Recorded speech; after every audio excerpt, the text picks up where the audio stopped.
Hello, everyone. Welcome back to I See What You're Saying, the Disciplined Listening Podcast. I'm Michael Reddington, and today it is my pleasure to welcome our next guest, Dr. Julien Mirivel. Dr. Mirivel is a professor at the University of Arkansas at Little Rock. He is the founder of the Positive Communications Network, author of Positive Communications for Leaders, and an award-winning scholar who has spent his entire career researching and teaching effective and ethical communication techniques. I'm really excited to dive into this conversation and share plenty of lessons from his work and specifically his wheel of positive communication. And we're going to discuss a wide range of topics, including, first and foremost, how all leaders truly are in the communications business. We'll talk about the impact of great greetings, the power of focusing on other people's perspectives first, effects of both compliments and criticisms, and how to design frameworks to make better communication-related decisions. Something I think we all, myself included, can most certainly use. I'm really excited to dive into this conversation today, and thank you so much for taking the time to join us. But before we do, we want to take a quick moment to thank our sponsors. Of course, we have HumanTell. For everybody who is interested in developing the ability to identify when people's emotions are shifting and what that likely means for their thoughts and feelings at the moment in context of the situation, please head over to humantell.com and check out their wide array of online self-paced training opportunities to help recognize when people's facial expressions and nonverbal behavior likely indicate a shift in emotion. I highly recommend all their training. I've done it myself. And when you're there, you can enter the code INCLUSIVE25 for 25% off of all of their online training. That's over at humantell.com. I highly recommend it. For the professional interviewers in the audience, please head over to certifiedyinterviewer.com. That's where you can learn more about the International Association of Interviewers, what qualifies for membership, the benefits, the seminars, the in-person events, the online events, the resources, the legal updates, everything that's there, the networking opportunities for professional interviewers. And of course, while you're there, you can learn all the news and updates about the next generation of the Certified Forensic Interviewer designation, what that likely means for you and your career, and what it takes to qualify, pass, and maintain the designation. All of that and more at certifiedyinterviewer.com. And while you're online, stop over at inquasive.com.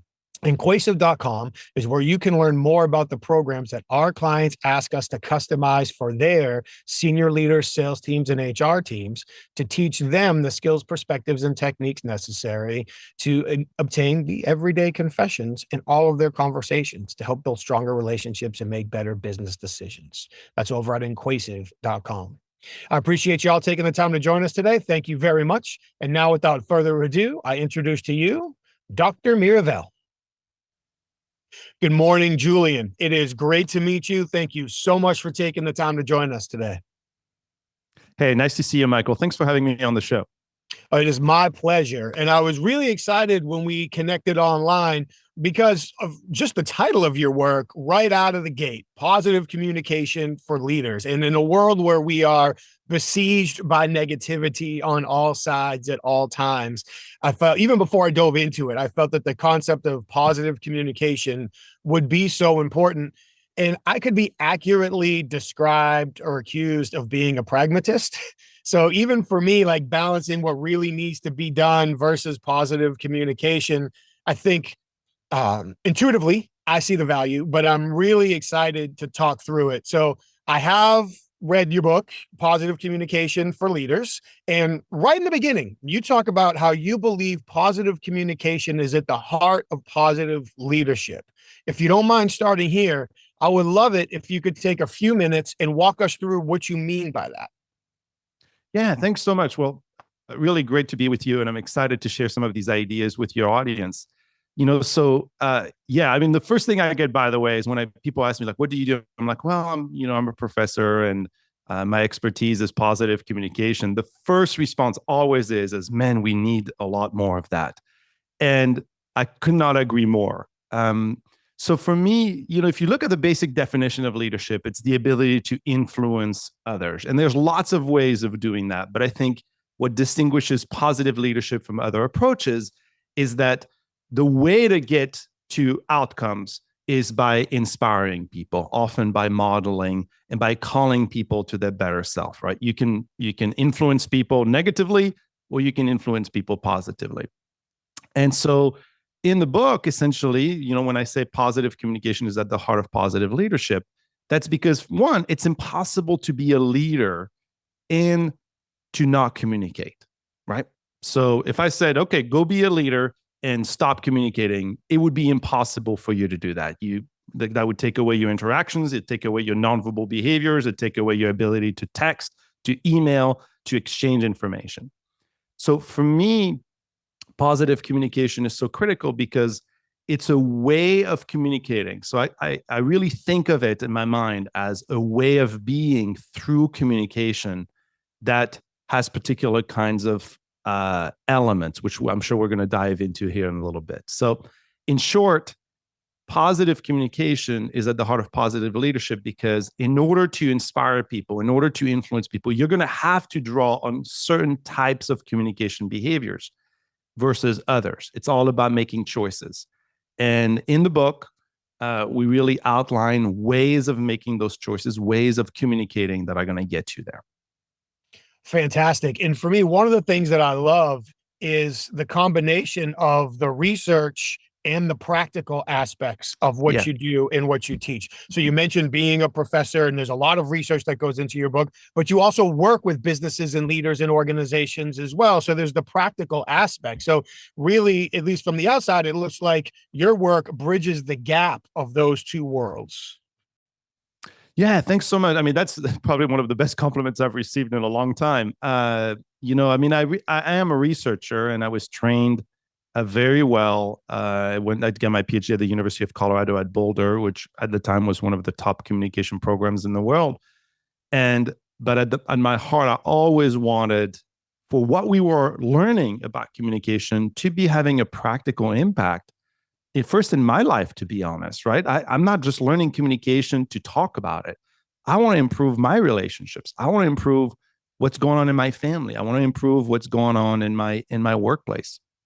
So we really tried with this book in particular to make it both grounded in research, grounded in theory, but also applicable to everyday life and to be able to do that. So thanks so much for the compliment because it really is important to me to make it practical. The other thing I would say is I've been in the trenches. So in addition to being a researcher and teaching this stuff, I have been in leadership roles. I've been a chair very young. I was an associate dean, also very young. I was probably one of the youngest dean. I was dean for 3 years at the age of 37. So that just gives you a kind of sense. Okay, I was on the ground leading a college of 1,600 people with students, faculty, staff, etc. So I think when you're in those roles, you understand that you can't do anything without beginning to think a little bit more deeply about how you communicate, whether that's a conversation with your employee or meeting with a student or meeting with the donors. The way you interact with others really matters, takes on an additional weight. It matters so much. And for me, in a lot of the work that I do, and actually, I was joking with this. We recorded another episode yesterday, and I was joking with the guest who was on. When people say, "Well, I shouldn't have to do that," well, okay, pat yourself on the back. You're right. You probably shouldn't have to, but you do. So, congratulations on identifying the right way forward. And when it comes to giving the extra thought to communication, a lot of leaders got to where they are because of their technical expertise or because of their ability in a certain aspect of the business. And I'm not taking anything away. They earned their spot. They earned where they are. But communication wasn't always the main focus. So when you think about the stress that leaders face every day from all angles, having to take a moment and think about how we're going to communicate can feel sometimes like wasted time, or can feel like an unnecessary step, or can feel like it's down the priority list, when in reality, we can solve so many problems before they start if we just thought about how we communicate about the issue with somebody else. Yeah, I mean, it's so interesting. Like a couple of weeks ago, I was just like having a dinner with a bunch of other people, and in the span of like 30 minutes, several people came to me. It was like performance evaluation time, right? So it's like, here we are, we have to evaluate employees. And like multiple cases in the same evening of people talking to me behind the scenes and saying, man, I'm dreading this. I can't, I've got to go, I've got this hard conversation. I've got to go have my employee and I don't know how to do it. And there are several problems there, right? Is like one, you shouldn't wait until the performance evaluation to have hard conversations.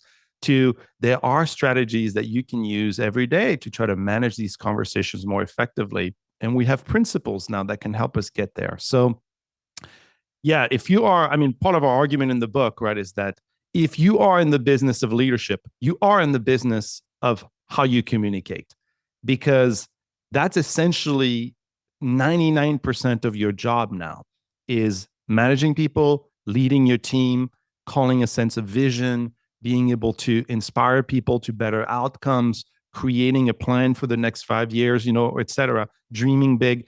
All of those skills are going to require your ability to communicate effectively, from interpersonal writing, public speaking, etc. There is no doubt about it. And you mentioned the principles that you have. So Yep. in your work, you have the wheel of positive communication. Hopefully I'm using the title right. I'm always embarrassed when I try to quote something and I slightly screw it up. No, you And got it. all right, bullet dodged. So as we go through the conversation, and I'm sure we have the time to touch on each of them briefly, and we don't have to go in order or anything like that. But I really appreciated the wheel. I love how you broke it down and gave the visual reference and then a framework to go through it all. But right out of the gate, and my bias here entirely, so I will share this and then get all the way out of the way. But I believe that the greeting, how you start a conversation, does not get enough attention in how communication is taught. We can set the vibe, we can set the tone, how we introduce ourselves to somebody in the first 100 milliseconds, give or take, whatever it is, sets the level for how this conversation is likely going to go from here forward. And I feel like that's an opportunity that a lot of people miss. And I was ecstatic when I opened your book, and it was one of the very first things you talk about when you get into the wheel. Yeah. So now I'm done, and I would love for you, if you don't mind, to at least talk about that first stage in the wheel, the create stage, and the important role the greeting plays and beyond. Yeah, well, so to backtrack a little bit. So the reason why I developed this model, and kind of in research, I call it the model of positive communication. In everyday life, I'm going to call it the wheel of positive communication. But I developed it in 2014. And the idea was to try to develop a model that could help people in practice make better decisions about how they communicate. We've got lots of information in our field about what communication competency is or good communication is, but there's really not a unifying framework that we can teach other people, where we say, oh yeah, these are the central behaviors that you might want to think about and reflect on as a way to advance the way you interact with other people. Because the truth is, we're not all bad communicators. We're actually very sophisticated in the way that we engage with other people. Look at what we're doing today here without much training. I guess we've received quite a bit of training, but, I guess what I'm trying to say is I developed the model to try to help us move forward. And you're right. So the first behavior really focuses on greeting. The principle in the model is that when we greet, we have the ability to create human connection. And out of all the behaviors in my model, it's the one that people, for some reason, love. Like, I'm not surprised that you're saying this, because people really haven't thought very much about the impact of greetings and how important they are, one, in everyday interaction, right? So what can I tell you about it? For me, that piece of the model means several things. So on the one hand, it means that as a leader, you pay attention to how you open up interaction and your ability to create connection, right? So in everyday interaction, we have kind of either we can move towards people or we withdraw from interaction. Like, I'll give you an example. I was in Costa Rica giving a training on positive communication there in the fall. And I'm sitting at a bar in the evening after one of the trainings, and I'm eating by myself. So there's a Japanese person who comes and sits right next to me. And because we were both sitting kind of there eating by ourselves, we struck a conversation, engaged with each other. Well, it turns out he's kind of an executive for a very large Japanese firm. He actually is settled in Colombia, but does work in Costa Rica. Okay, so high-level executive. And in the middle of this conversation, he turns to me and he says, I've got to tell you, I'm having this huge paradigm change in my life. I feel like I've been a terrible leader all my life, until very recently. And he gave me some examples. And one of them was when I would go to the office in the morning, he said, if I would see my colleagues, I wouldn't even say hi. I would just walk right past them. I would go straight to my desk. I'd get in front of my computer and I'd start working on my tasks. And he said, even when people came into the office to drop off documents, I would barely even acknowledge them. And then I would keep working. So they would drop the documents and he'd be on his computer typing away. Okay.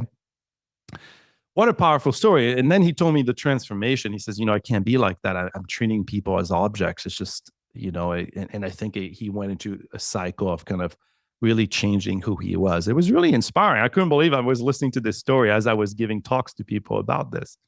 So to me, the model kind of speaks to that, right? As a leader, when you come into a space, you have a choice. Are you going to move towards people? Are you going to introduce yourself, say hello, do a brief small talk, or are you going to avoid these interactions? And in the world of positive leadership, you're going to have to move towards people. It's kind of the argument of the book. So that's kind of one approach. The other is more kind of specific, right? So, like the behavior of greeting. So for example, when you're sending emails to people, do you have a greeting in there? Are you conscious about what that greeting is doing? Is it a warm greeting? Is it a cold greeting? Is it objectifying people?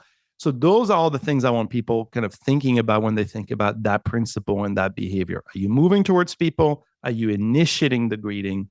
Are you creating opportunities for connection? As a leader, the higher you go, the more you've got to build relationships across stakeholders. So you've got to be the initiator. Or if there's a conflict happening with one of your colleagues, let's say one of your direct reports, you have a hard conversation, it doesn't go well, what do you do next? Most people, they're going to basically give you the silent treatment, right? 65% of employees report being given the silent treatment as a way to punish them. So that's ineffective. And it certainly doesn't solve the problem. So once again, you got to return to this idea of greeting, which is, can you find a way to reconnect with this person? So I want to stop here because I don't want to get too far, and I want to see what's going on as I'm sharing some of these ideas with you. I love it. What you can see is going on is me taking notes while you're talking. I love all of it. And even just shaking my head as I hear you talk about people using the silent treatment as punishment. Yeah. One of the thoughts that crossed my mind in general in life is under stress, we often go to what we know. What are we comfortable with? How do I get this stressful feeling away? And for many leaders, communication isn't necessarily what they're comfortable with. And for most human beings, hard conversations is certainly not what we're comfortable with. And our backgrounds are different. And for a large part of my career, you could say hard conversations was what I got paid to do. I don't mind doing them, but I'll be honest, if I don't have to, that's my preferred option. I feel like I'm equipped to do it and ready to do it, but if I don't have to, that's a less stressed day for me. So that's okay. That's great. So in these scenarios where people gravitate towards the work as opposed to towards the people, or maybe gravitating towards an email when a handshake and a conversation would be much more effective, or even a phone call would be much more effective. Part of that, I feel like, is getting over the stress and prioritizing. I think I heard you say this earlier, prioritizing the outcome over the moment.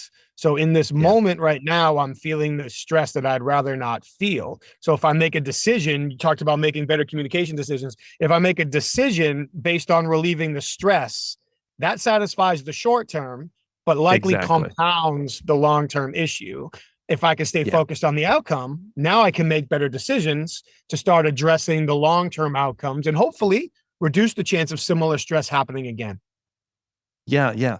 Well, and I think one of the key outcomes that leaders need to keep in mind is relationship, and the relationship that they have with the people around them, and how they are cultivating them, how they are affecting them. Because so we start the book. I'll just give you a little bit of an analogy, right? So in the book, we start with this story. I'm French by origin. I was born in Paris. I actually was an exchange student in high school. So I came when I was 15 years old. I came to the United States to learn English, and I landed in the middle of nowhere. They call it Iowa, I think. And I was stayed with a host family, etc. So, but anyway, so I was raised in France, and so people love soccer there. When the World Cup comes around, I just kind of transform into this huge soccer fan. We start the book with the story of the general manager for the French team. As you know, the French team won the World Cup 6 years ago, but they almost had a chance to win it against Argentina, and they didn't. But still, it's an amazing feat, right? They are on top of the world in terms of their performance as a team. Well, one thing caught my attention in the last World Cup, which was all these articles were coming out about how much people loved working with Didier Deschamps, who is the general manager for the French team. He was a world champion when he was a player in 1998. And then he's basically the leader who helped this team twice almost win a World Cup championship. They won it the first time and they almost won it the second time. But there's this really powerful example where one of the key players on the team, Antoine Griezmann, that's one of the best strikers in the world, essentially says this. He says, every time I play as a thank you to Didier Deschamps because of what he's done for me in my life as a leader. So we start the book with this whole story because to me, it encompasses two things. One, if you're a leader, you obviously want to create extraordinary outcomes, right? So there are organizational goals we're all trying to get to. And if you're in the leadership role, you've got to have that. But the second piece is that I love about the story and all the details that we share in there is that the way to get there is by creating these extremely meaningful relationships with people that actually are going to go way past the goals, right? So that friendship between the players and Didier, it will never go away. That's going to be the stable entity. Winning and losing will go away, but not the relationship. So I don't know if that helps in any way, but I thought I would put that in there for you.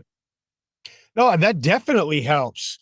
And when you think about using that as an analogy for business, there's going to be good days and bad days. There's going to be deals we win and deals we lose. There's going to be things we agree on, we disagree on. There's going to be days where we're flush with money and days where we're scraping by. But if we, over time, we work to create those relationships, then those relationships can be the stable entity that helps us navigate those stormy seas. So I think that's a perfect story to share. Yeah. And go ahead. No, go ahead. I'm listening. I didn't want to cut you off. So when we talk about building relationships, and especially as leaders, solving problems, gathering information, making decisions, and I do feel like efficiency is the arch enemy of great communication. But let's be honest, efficiency guides a lot of decision making every day in businesses around the world. You talk a lot about asking questions, and I believe the discovery stage of your model or your wheel. Yep. And I do feel like a lot of leaders ask questions with the best of intentions. But those questions either come across as accusatory or limiting, and then end up creating suboptimal results, fueling further frustration down the line. So I would love it if you had some ideas or techniques that you could share about that discovery or inquiry process that leaders can help inject your positive communication principles into their questions. Yeah. So, so that's the second principle of the model. I propose that when we ask questions, we actually put ourselves in a position of discovery. For me, it's actually related to a stance of humility. And I found the whole thing, that this idea that the way we ask questions impactful, really fascinating for a number of reasons. But one of them is very practical, is that all of our interactions are shaped by questions, right? So right now, even this encounter that me and you are having, it's because we understand that I'm going to talk and you're going to talk. But what's going to lead the conversation is our ability to come up with some questions, particularly even more on your side. Thanks for the pressure. So, but it turns out that not all questions serve the same function. So there are questions that, as you point out, can really limit, can control the interaction, can narrow down the responses. So sometimes when I do talks, I'll take somebody in the audience, I'll say, hey, do you like the color blue or the color yellow? And they're like, choose, they're like, I like yellow. Well, and I always like to say, well, all the things that I could learn about you, I have forced you to respond with just a couple words, right? And that's not us. It's just the way interaction works. If you ask a close-ended question, which I did, do you like the color blue or yellow, which forces a particular answer, then the next person is going to answer it in that way. So if you start with this premise, there's a contrasting question that really is helpful. And the contrast is what we call open-ended question. It's a super simple concept, right? Open or closed. But it's so impactful in the way that we interact, because if you start to pay attention to your own interactions, I don't have to put a lot of money on this, but I guarantee it that you're asking way too many closed-ended questions. So in the book, we try to show how, as a leader, you can go on this journey of using the power of open-ended questions in a number of contexts. For example, let's say you're starting a meeting with your team. One option is you go, okay, we got to get to work, people. And you go straight to the task, right? But what if you could start that meeting instead with a quick open-ended question? Hey, before we get to the task, let's go around the table and each person tell me what's one moment that gave you a great sense of joy at work recently? And then you just ask people to share. It doesn't have to take 30 minutes. You just ask people to share a quick example of something that maybe was meaningful for them. Or perhaps you start the meeting by saying, hey, what's something that you're really having a challenge with today that maybe we can bring this to the team as something to talk about? So what you're noticing is the impulse is very different. You can start the meeting by telling people what to do and focusing on the task, or you can start the meeting with really injecting some moment of discovery, putting yourself as a leader in a position of curiosity. So that whole, really the chapter and the thinking behind it is that that's going to have an immediate impact, right? If you go to your employee and they report to you and all you do is ask close-ended questions, you'll never get to know them. But if you begin to inject questions like, well, what have you been doing for fun this weekend? How's your family doing? That's going to give you knowledge about what's going on with them, which, by the way, is only going to help you as a manager and as a leader.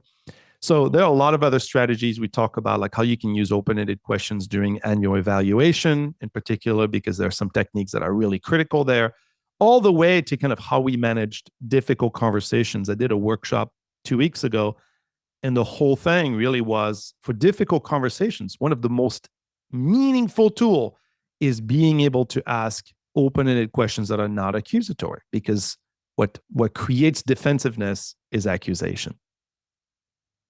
Thoughts? And what people feel is an accusation versus what the questioner feels as an accusation can be two entirely different things. There's plenty of times, and I have no doubt you've seen this thousands of times, where a leader or somebody who's in the position of inquiry asks a question that they feel is fair, is fact-based. It helps get them information they need to solve a problem. But the way they say it feels entirely accusatory to the person who receives it. And one of the ways, like you mentioned, is direct. Like if the question starts with "did you" or "why didn't you," like, that's going to feel like an accusation. Or will you? Yeah, exactly. Yeah. It's. I would love your thoughts on this, but I feel like one of the checkpoints is if the word "you" is the second word in your question, ask it a different way. I think that's a great rule. I mean, you're right. But part of what makes those closed-ended questions close is the way we frame them, right? So, are you, will you, did you, etc. And sometimes it's more limited, right? So, is the report ready? Yes or no, kind of yes or no questions. And I really think as a leader, you've got to open up your perspective, right? There's a great quote by Peter Drucker who says, the leader of the past was a person who told stories, but the leader of the future is somebody who asks questions. And to me, that encompasses what we're really describing here, because our skills are actually becoming more complex. What's happening in the workplace is becoming more complex. People no longer respond to just being told what to do. They want to be involved in conversations. Many organizations today need to find a way to get stakeholders involved in shared decision making. They want to have a voice. They want to feel valued. They want to feel respected. And that's only going to continue on as we learn within the organizational context for how to really treat people well and achieve extraordinary results. And positive communication is going to have to be at the heart of that. It has to, and it goes hand in hand. And I feel like, and I would love your thoughts on this, the current generation of business leaders, which I know spans several generations of people, if we're going to be really technical about it, is in an especially challenging spot because many of us grew up underneath the previous generation where we were just told what to do. And like it or not, you were told what to do, you just did it. So we were operationally conditioned on how to communicate. That's how people communicated with us. So that just must be how we communicate. Now the world evolves, generations evolve, expectations evolve, businesses evolve, jobs evolve, tax evolve. So now the way that we were taught to communicate isn't necessarily the right way to communicate all the time with the people who work in our organizations. And I wouldn't be surprised if that's kind of a roller coaster. So the next generation of leaders might be better suited because they've been on both sides of it, but then generations will shift again. And then that generation will, so there'll be like kind of middle generations in a good spot and then others that are not. That's right. But for the generation of leaders that might have grown up in that more jump how high type environment that now can't lead that way, what techniques or advice or thoughts do you have for helping them bridge that gap and translate how they want to ask a question in their own mind to how their audience needs to hear the question in order to respond appropriately? Well, I mean, I think it's going to echo kind of what we've been talking about, which is, to me, you have to make the intentional decision to shift your question, right? I call it flipping your question. So if in your mind, you may have a question like, is this ready already? Have you done your job, right? This may be what's going on. And you have to shift that question now to something different, which may be something like, hey, what progress are you making on this project?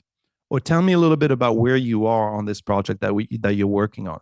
So you've got to be approaching it with some sense of curiosity.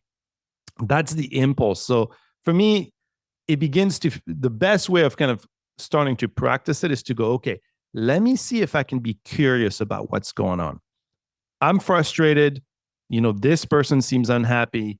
Let me go first explore what's going on with them. Can I make that move? And if you can make that move and be curious, I would put myself a check like, I'm doing my part for this interaction, because all interactions are co-created and co-constructed with people. We're not the sole participants. So to me, that's the transition. You move from closed-ended to open-ended, and you try to do it as frequently and more often as possible. When you meet people in the hallway, maybe you take a couple seconds to say, hey, tell me a little bit about your weekend. What have you been up to, right?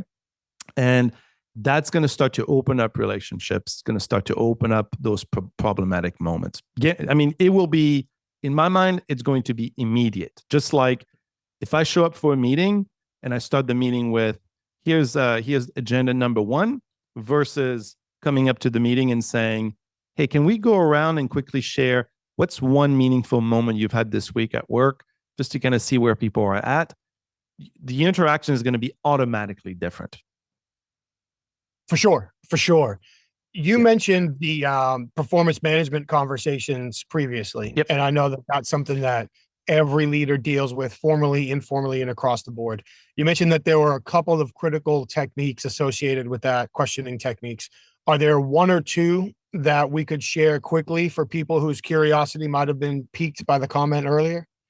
Yeah. And I've got my book here in front of you. So I was looking. So in the book, we have a couple things. One of them is we have an agenda for, here's like 12 questions that you need to make sure you ask during performance review.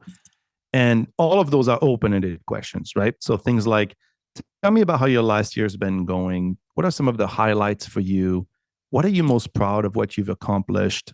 These two questions are going to be key. I'm going to tell you why in a second. One question is going to be, what do you see as your real strength, as an employee for us? And what do you think are areas that you need to improve in your roles? Now, those two questions are critical because very often when we have annual evaluations, we have feedback to give to people, right? And as a manager, very often I know in my mind, oh, this person is doing this well, but they really need to be working on these skills, all right? That's kind of in my mind. But the communication is going to be so much more fruitful if you get the person to share their perspective first. Because very often what I found when I was evaluating my own employees is that the way I saw their areas of improvement was exactly what they thought they needed to work on. Maybe they didn't know how to improve them, right? So if I ask my employee first, what do you think you need to improve on and work on? Then they're going to share that. And it's a much easier conversation than me saying, you've been doing this wrong and I need you to work on this, which, by the way, is not how I would do it. But it kind of changes, it flips the script a little bit. I also really like these questions. They come from Daniel Coyle, who wrote a really nice book on how to write, on how to build like an effective team. And he suggests 3 questions. So I'll just list them here. That you can do as a leader to get feedback. We call it pulling feedback. So to pull feedback from your employees. So you want to use the annual evaluation to give feedback, but very often you also want to use that moment to get some feedback for yourself. Ooh, that's really helpful. So he's got 3 that I like. One of them is, what is one thing that I currently do as a leader that you would like me to continue doing? Second question, what is one thing that I don't currently do frequently enough that you think I should be doing more often as a leader? And then the third question is, what can I do to help you become even more effective in your role? So you can see the theme is the same. It's open-ended questions, open-ended questions, open-ended questions. And if you can do that in your communication, I mean, you're going to see a drastic improvement, not just at work, but at home. I mean, I guarantee you. I love all of that. And I love the question, what don't I do frequently enough? Is that phrase, whether people realize it or not, that phrase frequently enough takes the accusation, and in this case, like the counter accusation out of it. So if I'm a leader and I ask my employee, well, what am I doing wrong? Or what am I missing? Or where am I failing? Yeah, it's too tough. Yeah. Unless I've got a great relationship with that employee, they're going to look at me and say nothing at all, because they're not going to risk telling me that I'm wrong. But if I ask, what don't I do frequently enough? Just that phrase takes the risk out of the answer, because now they're not going to tell me I never do it or that I'm wrong. They're saying, I would appreciate it if this happened more, which for the record could be once, but that's still more. But just that phrase makes such a big difference. So those were great examples. And I appreciate walking you through, and we'll make sure that we point them towards the book and all 12 of the questions that you had in there as well. Perfect. Thank you so much. Show notes. No, that was awesome. And the next cog in the wheel, or cog is probably not the right word, but the next piece in the model, it is the affecting piece, right? Am I going in the right order? So you are. You're doing fantastic. I think you know it better than I do. Well, let's not go too far, but that you just hit on exactly where I was going, which is the complimenting piece. So when I read that, there is no doubt that there is power in giving somebody compliments, from bonding to increasing their self-image to lowering resistance, and on and on and on and on and on. For me, coming from an investigative interviewing background, I always had to be careful with how I did it, because while understanding the value, it had to be credible, it had to be well-timed, and it had to be sincere. Like if it ever felt like a ploy, or if it ever felt like I was BSing, I could torpedo the entire relationship if I wasn't careful, because those conversations, people were looking for a reason not to trust us from hello. So that's right. In those conversations, being extra careful with how we develop those bonds and trust were important. So with that long setup out of the way, I would be thrilled if you could please walk us through not only the importance of complimenting, but really the most appropriate techniques to do it. So that way we're more likely to get our desired response and not create some of these unfortunate side effects. Yeah. So yes. So the quick summary of the principle, I think you put it nicely, is in the model, I argued that when we choose to compliment, we also choose to affect who people are and who they become. It's like has an impact on their sense of self. And that is essentially a fact about communication, which is what I say doesn't just have, it's not just the exchanging of words. I'm not just exchanging information with you. What I say to you can also shape you. It can shape who you think you are and more importantly, who you become. And so there are a lot of identity, like as a father, I think about that frequently with my children, right? How I talk to my children. I'm not just exchanging information with them, I'm teaching them about who they are along the way. And my words are a mirror for that identity. So remember that the model really was developed to help people think about how they can communicate more positively in their lives, right? And I think more effectively. So another way of thinking is I make lots of choices every day as a communicator. Sometimes I'm critical, right? Which I can do. It's a method. I can criticize people. But another choice is I can compliment them. So my biggest worry when I really was shaping the model is I really wanted people to understand that communication does affect people. It is not just a way of transmitting information. And obviously, there are places for all of these behaviors, but in general, as a communicator, what if I could move in a direction where I began to see what people are doing well? So obviously, as you pointed out, we don't want to be disingenuous, or inauthentic in our complimenting. Sometimes, like I do a workshop, people are like, "Hey, Dr. Mirivel, how many compliments should I give to get people to do what I want?" That's not at all the impulse of the model. The impulse of the model is to say, as a communicator, you have choices and you can choose what to say or do. Can you make the choice to compliment rather than to criticize? Can you get yourself there? And it's going to be super hard because sometimes our critical selves take over. Is that helping? I want to check in with you a little bit and see if It's definitely that's helping. making Please. sense in terms of Yes. the at least the origin of the principle. Yes. So then the question becomes, as a leader, what do you do? So first, I want to start with a fact. This is a meta study that was done looking at all of the research that had been done for years on employee engagement. And to me, it's like the nugget of wisdom. This author, in reviewing all of these studies, basically says, listen, this is what we know. Anytime you criticize or confront a problem, right, you actually undermine performance. Anytime you compliment or praise or focus on the strength of the employee, you improve performance. So that's, to me, that's the most important lesson. If you're a leader, it's like, okay, well, what's going on? Well, the more I criticize performance, the more likely I am going to undermine it. And the more I celebrate successes, what people are doing well, while giving them feedback. So please, the next behavior is about disclosing. So we have to remember that we have to be able to have hard conversations. We have to be able to tell people what they need to hear to continue to grow and develop, particularly in the context of the workplace, right? I never advocate that you shy away from those conversations. But what I am advocating is if all you do is point out the problem or point out the negative, that performance is going to be suffering. And if you look, I was just looking with my son. Again, this is a soccer show, sorry, but there's a new Netflix documentary called following the Manchester City team that won the trebles, last year, three of the big cups, right? It's an awesome documentary. And obviously the coach for that team is Pepe. And if you watch it, you're going to realize everything that comes out of his mouth is positive. Even when they win, he challenges them, but in a very effective way. But when he is, when they're down, he's not putting them down.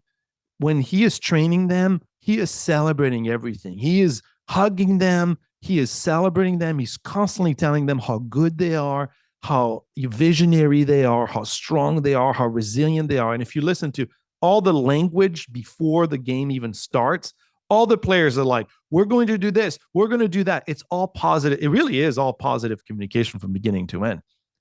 Extreme performance, in my mind, can only get there when you've got that kind of context, and they dominated in every way.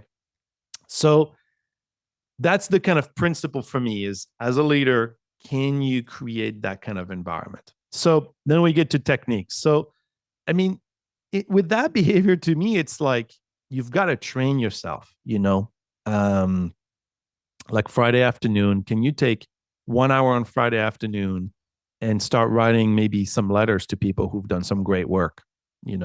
My first gig as a leader, was actually to be chair of a department that was a hostile workplace, and the dean hired me because, like, oh, you do positive communication. Can you help us come create a positive culture here?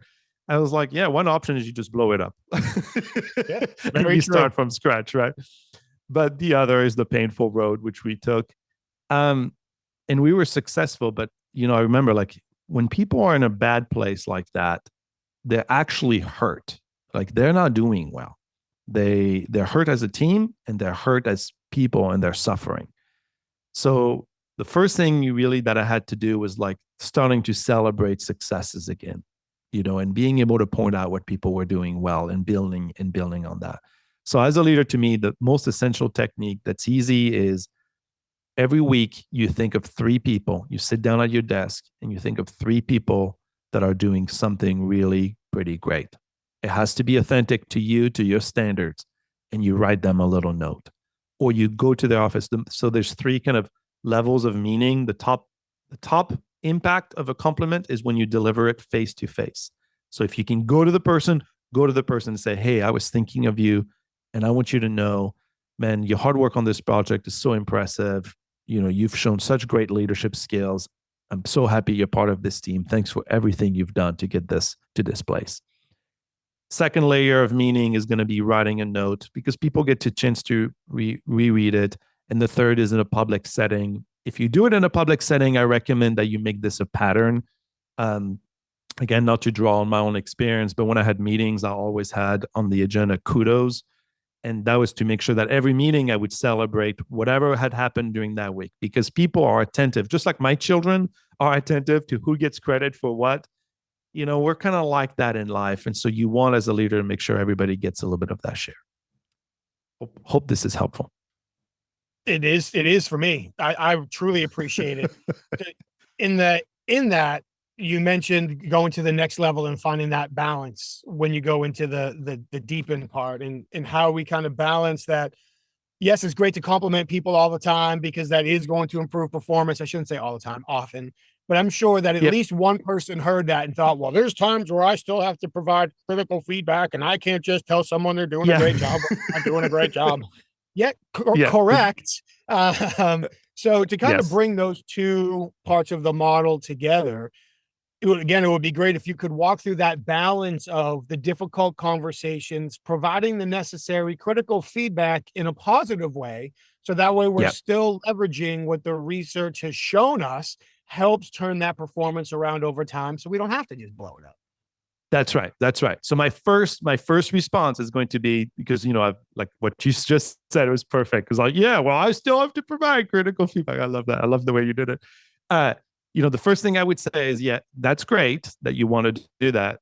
The first thing you have to remember is, if you do criticize, you're going to undermine performance. So that's the first thing, because people think that somehow their criticism will be helpful. If I just tell this person what they're doing wrong, that's going to help them. And what the research is showing is it's not. But if you seize the person doing something well and you express them, you're going to build them. So if performance is your issue, 9 times out of 10, you want to go on the positive side. So now you have to have a hard conversation. You do have to give that person some feedback. So, there's some things we all each have personal, but it could be your employee is late to work consistently, or there's a project that really was of poor quality, and now you need to address it because you don't want that to be happening again. So that falls on the fourth part of the model, which is disclosure. In the model, I argue that when we disclose, we actually have the ability to deepen relationships, it's one of the most controversial behaviors, really, of the model, because it's the one that leads us to closeness, right? It's the one that leads us to getting a little closer to the people around us. So from a technical standpoint, if you're going to have a hard conversation with people, I kind of have it's kind of what I did in the training a couple of weeks ago. I have a structure, and that structure is going to be, 1, begin with questions. So we go back to asking questions. What are your thoughts on this report? How might you improve it? What are you trying to accomplish with this? Here's my feeling about the impact. I need you to, improve it in this way. So step 1 is questions. The second is disclosure. So disclosure would be your ability to share neutrally what the problem is. So the leap we make that's a problem is, let's say I have an employee that's being consistently late. Now I'm frustrated because they're not at their desk doing their job, right?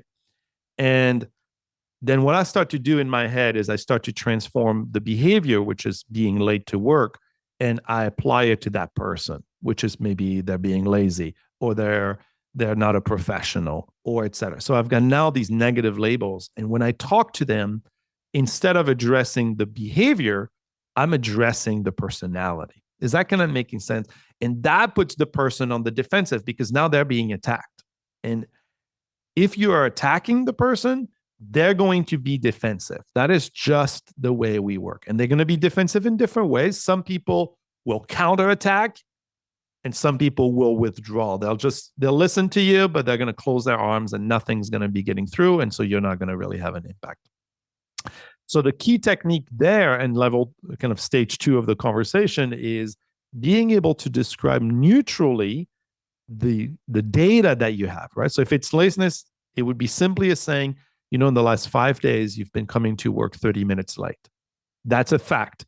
That's not an accusation on the person. That is a data point. And when you are late, or when you are late, what that does is that means the people who are calling can't get any help in our office as a result. So there's an impact, or it affects me in this way. When you're not in the office, then suddenly I'm getting phone calls that I have to handle, which means I can't do my job within the office.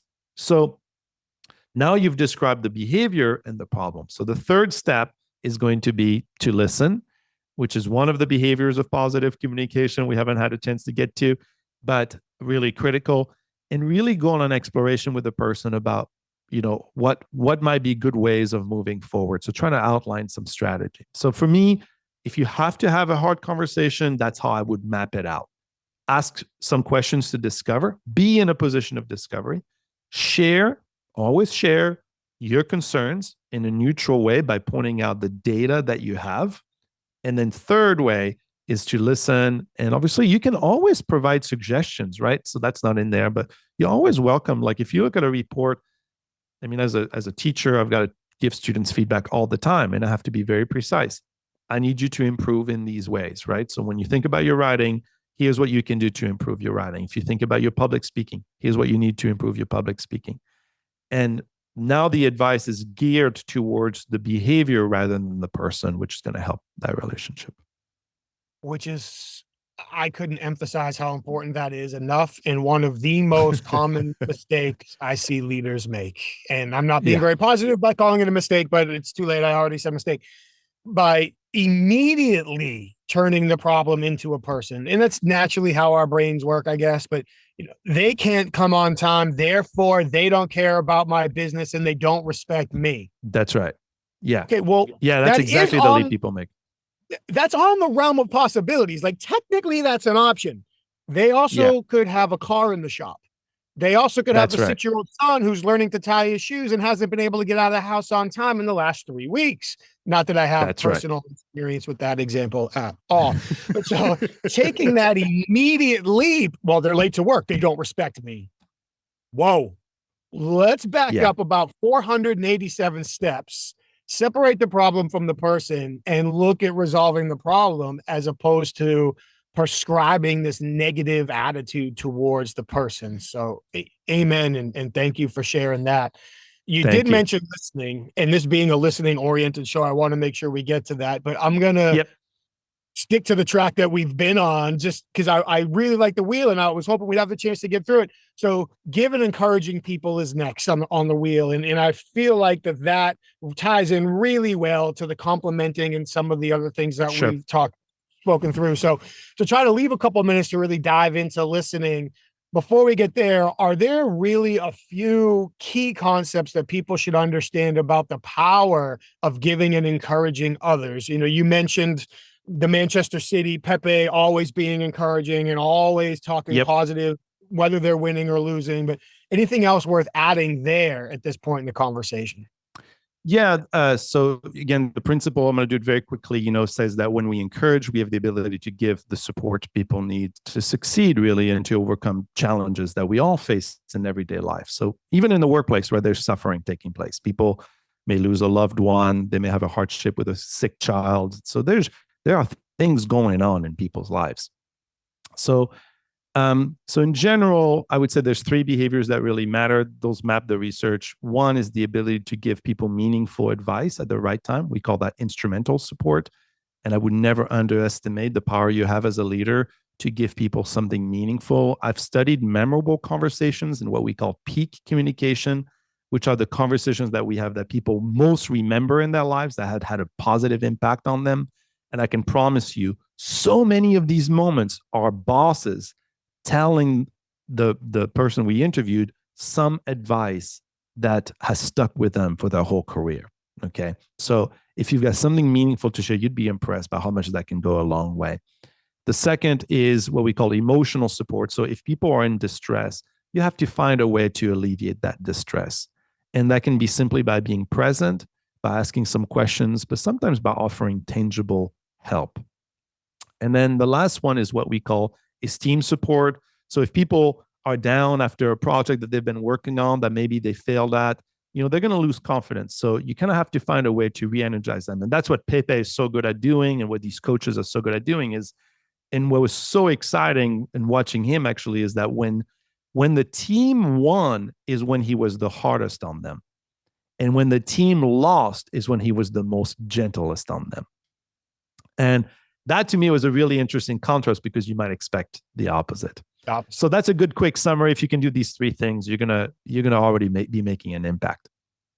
I love it. Thank you. So you mentioned listening. Let's dive into listening.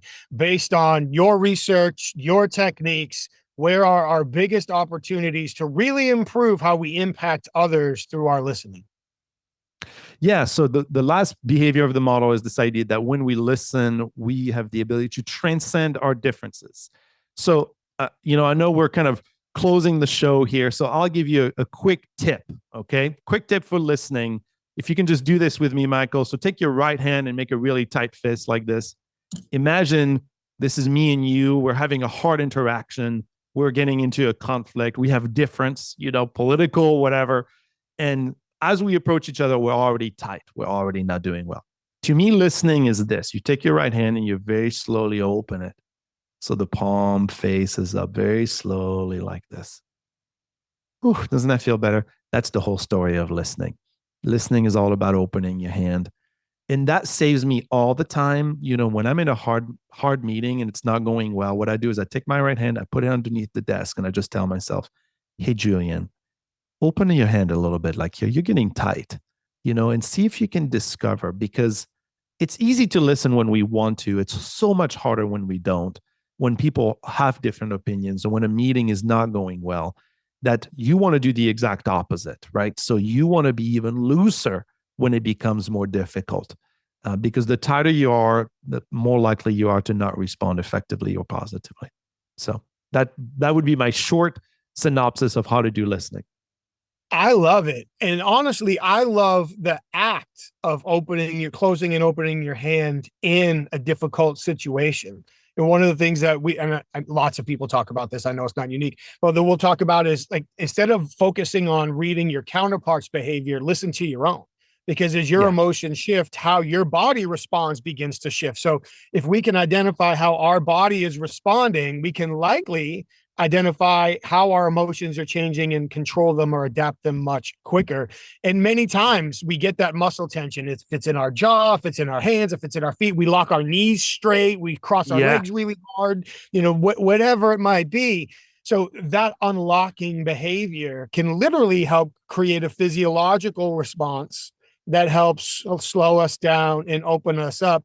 Because you're right, the more difficult the conversation is, the more important it is to listen. The more potentially offended I might be, the more important it is to learn. And you talked so much about curiosity earlier, and as human beings, we're not wired to be curious. So we have to force ourselves to be, well, we are wired to be curious, but not in these hard conversations, but more wired to be defensive. Allow me to clarify. So forcing ourselves to get back into the curiosity when we feel defensive is important. There's the old, traditional active listening model, maintain eye Sure, contact, sure, sure, sure, sure. all those things are good, fine. But in your experience, especially during difficult conversations, when emotions rise, when there are conflicts, in addition to opening up the hand, which I love, and I'm going to start using that as an example. I think that's a great technique that is small. Get your hand under the table. Nobody else has to know you're doing it. So you don't look weird in front of a group of people in the conference room. You just put your table underneath the desk. Yeah. I think that's effective. Are there other techniques that you have seen successful to help people kick themselves back into curiosity when everything about our physiology is telling us get defensive? I mean, it's, breathing. Yes. I mean, definitely I would include some breathing in there. Yeah. Especially if you feel like it's kind of boiling up, your emotions time a little bit away. It's why I recommend this physical gesture, a little bit of self-talk, right? So you have to be able to say, okay, let me take a deep breath here. Let me slow down, because interaction starts to speed up. When we get anxious, actually our reaction, it all feels more fast than what it's actually occurring. So we want to slow down the interaction, and really put ourselves. So how do we hijack ourselves back into becoming curious? To me, it's a physical thing again, right? So research shows, for example, that we can make ourselves listen more effectively simply by leaning in. So for a second, withdraw, but I can also move in. And just the act of leaning in actually creates already a better position for listening. So there are a lot of techniques. There's some models that we introduce in the book. For example, how you set up the context if you have a difficult interaction. Are you preventing intrusion? Are you leaving your phone out, etc.? When the person is talking, are you willing to even write down a few things? Like, I have found the most powerful way of being a good listener is to write down what people say, and then to check in with them and say, hey, this is what you just said. I want to make sure I get it right. Is this what you mean by that? Or I don't really understand how you said that. Tell me more about what that means. So really exploring the other person's perspective. It's so tempting, when you have a hard conversation, to be the speaker. It's so much harder to put yourself and be the explorer, and to really seek to understand the other person's perspective. Doesn't mean you can't express yourself. It just changes the dynamics. And then finally, obviously developing your ability for being empathetic, and developing your ability to restate what the person has said and to check for meaning is going to make a big difference. So if you can just do those things, I mean, open your hand, right? Ask questions for curiosity, and then be able to do that.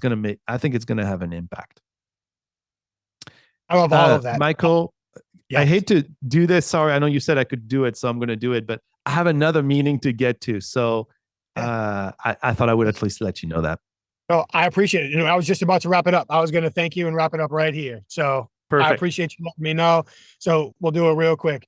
Julien, that was fantastic. Thank you so much. Everything you just said about listening was completely tangible and actionable. This has been a great conversation. I know you squeezed in the interview for us today. Thank you so very much. There are people who are definitely listening right now and wanting to know where they can connect and learn more from you. So before we go, where can people find your book, and where can they connect with you to learn more from you? Well, the book, The Positive Communication for Leaders, is available on Amazon today. You can go get it. It's really affordable. It's $24, I believe, right now.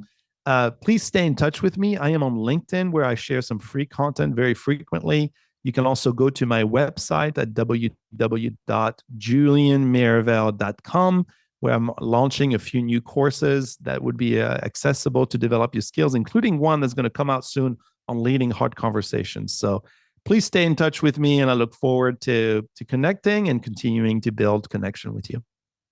Fantastic. Thank you so very much. We'll include all of those links in the show notes. I really appreciate you sharing your time and all your expertise. I took a full page of notes while you were talking, so I'm grateful for all of it. Please stay safe out there. I look forward to keeping in touch and talking to you again soon. Thank you very much. Thank you so much, Michael. Have a great rest of the day. Bye. Dr. Mirivel, thank you for such a wonderful conversation. I appreciate you sharing all of your time and so many insights from your work. We will absolutely share links to your work and your book so people can continue to learn from all of your research and all that you've done. Thank you so much. There's so many valuable takeaways here. I mean, just to try to list a few on the way out, just thinking about the importance of not prescribing behaviors to people in any given situation. The fact that all of our interactions truly are shaped by the questions that we ask. The critical fact that's important to remember, listening transcends differences. And of course, how we communicate with people helps them define who they are and shapes who they become. Very powerful thoughts, important for us to remember as we continue to search for those better communication decision-making frameworks. Thank you again, Dr. Mirivel, for sharing all of your time today. And thank you all for taking the time to be here and listen. And hopefully, again, you're taking more notes than I am, or at least as many notes as I am during some of these fantastic conversations. Thank you all so much.